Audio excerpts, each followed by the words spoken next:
तो शुरू करें। श्रवण से पहले प्रार्थना। ओम अज्ञानतिमिरन्धस्य ज्ञानञ्जनशलाकया चक्षुरुन्मीलितं येन तस्मै श्रीगुरुवे नमः।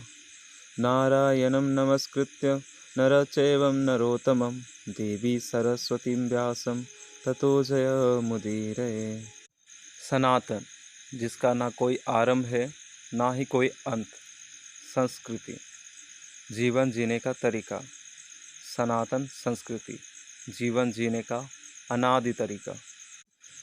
अब कुछ समय के लिए जैसे जैसे आप इस दिव्य ज्ञान की अमृत वाणी को जानेंगे, भूल जाइए कि आप कौन हो, कहाँ हो, क्या जानते हो और क्या मानते हो।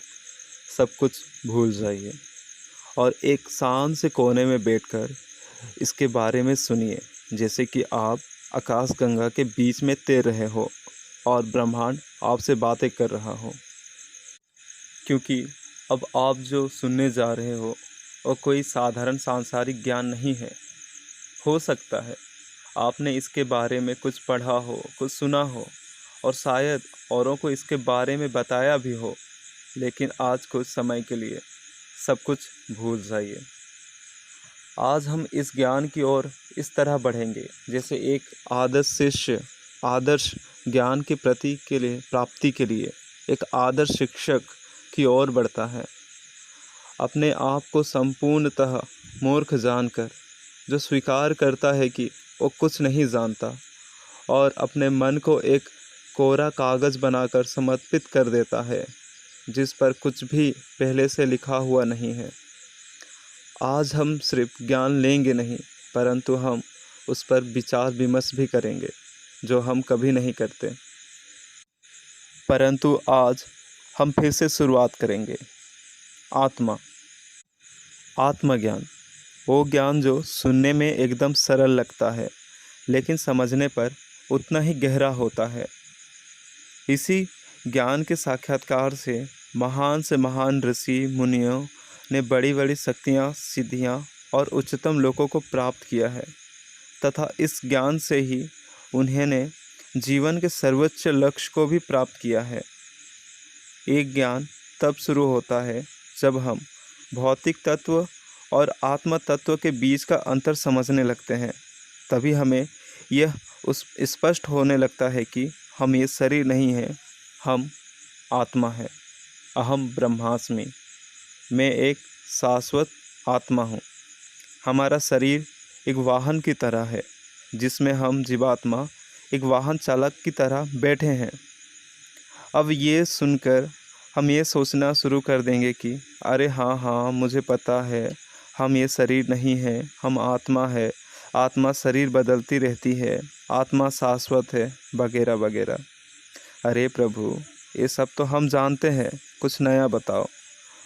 और फिर हम इस ज्ञान पर कभी विचार ही नहीं करते और फिर से हमारे सांसारिक दिनचर्या में वापस लौट जाते हैं। परंतु आज नहीं। आज सोचिए, आपका शरीर कितना भी सुंदर, तंदुरुस्त, मोटा, पतला, स्वस्थ, रोगी, युवा या वृद्धा हो, आखिर में तो एक जटिल यंत्र के सिवाय और कुछ नहीं है जो 11 इंद्रियों से बना है।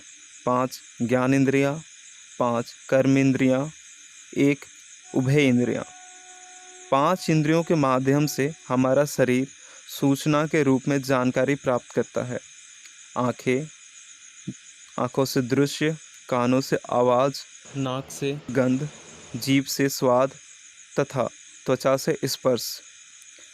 इस जानकारी के उपयोग से हमारा शरीर क्रिया करता है और 5 कर्मेंद्रियों के माध्यम से कार्य पूरा करता है। हाथ, पैर, मुंह, जननांग, मलाशय, इन सभी को संचालित करती है 11वीं उभय इंद्रियां, मन। इसीलिए हमारे इस यंत्र जैसे शरीर का मुख्य कार्य है ज्ञानेंद्रियों से जानकारी लेना, उभय इंद्रियों से उस जानकारी का संचालन करना और कर्म इंद्रिय से अपना कार्य पूरा करना। लेकिन वो क्या है जो ये सब करने की इच्छा करता है, सोचता है और उसका अनुभव करता है? या फिर ये पूछो कि वो कौन है जो इच्छा करता है, सोचता है और इन सब का अनुभव करता है। क्योंकि इच्छा करना, सोचना और अनुभव करना ये सब शरीर द्वारा नहीं किया जाता। ये सब कुछ कोई और ही करता है और वो कोई और है आत्मा। इसीलिए अहम ब्रह्मास्मि, मैं एक आत्मा हूँ। तो हम जीवात्मा जब इस भौतिक संसार में आते हैं तो इस भौतिक शरीर को अपनाते हैं, जो कि प्रकृति के 5 प्राथमिक तत्वों, 5 महाभूतों से बनी है: धरती, जल, अग्नि, वायु और आकाश। परंतु इस भौतिक शरीर के उपरांत हमारा एक और शरीर है, जिसे हम जहाँ भी जाते हैं लेकर जाते हैं, मृत्यु के बाद भी। वो शरीर इन 5 स्थूल तत्वों से नहीं परंतु 3 सूक्ष्म तत्वों से बना है: मन, बुद्धि और मिथ्या अहंकार। अब यहाँ से शुरू होता है जीवन का वास्तविक खेल। हम हमारे विचारों, इच्छाओं और कर्मों से हमारे सूक्ष्म शरीर को आकार देते हैं और वो सूक्ष्म शरीर हमारे स्थूल भौतिक शरीर को आकार देता है। उदाहरण के लिए, यदि हमारे विचार अस्वस्थ और अनियंत्रित है तो हमारे कर्म भी अस्वस्थ और अनियंत्रित हो जाते हैं, जिससे हमारा शरीर भी अस्वस्थ और अनियंत्रित हो जाता है।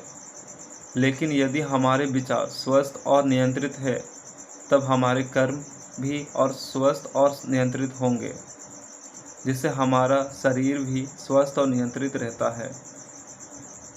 और ज़्यादातर समय इनकी वजह से हमारे आसपास का वातावरण और हमारे संबंध भी शुद्ध, स्वस्थ और नियंत्रित बनते हैं। अब समझिए कि ये तथ्य मात्र हमारी रोजिंदा आदतों तक ही सीमित नहीं है। ये तथ्य जीवन और मृत्यु से परे भी लागू होता है। आइए समझते हैं। तो भगवान ने ये भौतिक संसार इसलिए बनाया क्योंकि हम जीवात्माएं हमारी निजी इच्छाएं पूरी करना चाहते हैं। इसीलिए अपने पूरे जीवन के दौरान हमने अपनी इच्छाओं को जैसा भी आकार दिया है, उन इच्छाओं को पूरा करने के लिए जो भी शरीर सबसे उपयुक्त है, हमें वो शरीर अगले जन्म में मिलता है। उदाहरण के लिए, यदि हम जीवन भर भालू की तरह सोने में ही रुचि रखे हैं तो हमें भालू का शरीर मिलता है, जिसमें हम ज़्यादा समय तक सो सकते हैं और अपने सोने की इच्छा को और अच्छे से पूरा कर सकते हैं।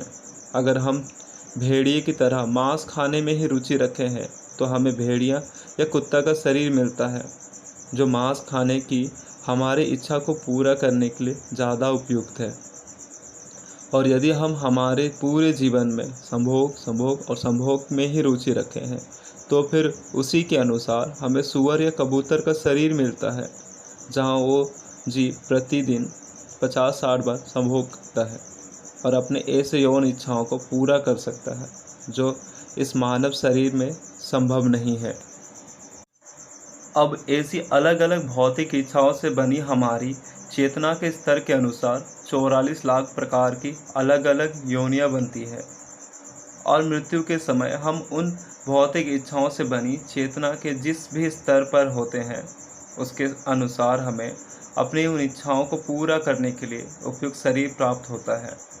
जैसा कि पद्म पुराण कहता है, जलज नवलक्षाणी 9 लाख जालीय योनियां है, स्थावर लख विंशति 20 लाख पेड़ और पौधों की योनियां है, 11 लाख सरीसृप योनियां है, 10 लाख पक्षी की योनियां है, 30 लाख स्थलीय पशु की योनियां है और 4 लाख मानव प्रजाति की योनियां हैं, जिसमें देवता, राक्षस, दैत्य, गंधर्व, किन्नर, चेत, चरण, यक्ष सभी समाहित है। और ये सभी रूप हमारे अपनी इच्छाओं से ही जन्म लेती है।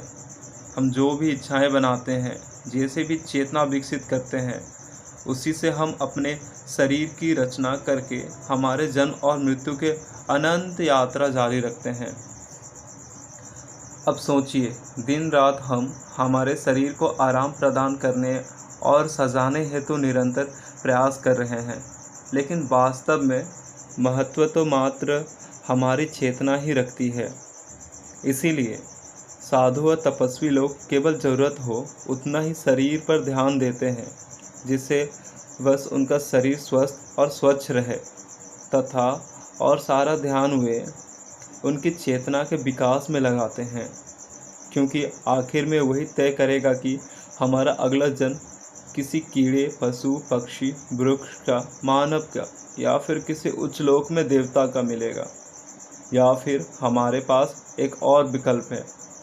यदि हम हमारे जीवन का उपयोग हमारी चेतना को भगवान की ओर, नारायण की ओर ले जाने के लिए करते हैं, तो हम इससे कभी ना खत्म होने वाली जन्म मृत्यु के चक्र से हमेशा के लिए बाहर निकल सकते हैं और अपने मूल शाश्वत स्वरूप में, हमारे शाश्वत निवास स्थान को वापस जा सकते हैं, जो कि है सत, चित एवं आनंद से युक्त आध्यात्मिक जगत, जहाँ हमें मिलेगा या मिलेंगे भगवान, परमेश्वर, परमात्मा। लेकिन भगवान है कौन? तो बस बने रहिए, हम आपको बताते रहेंगे कि भगवान है कौन। तब तक के लिए इसको फिर से सुनिए और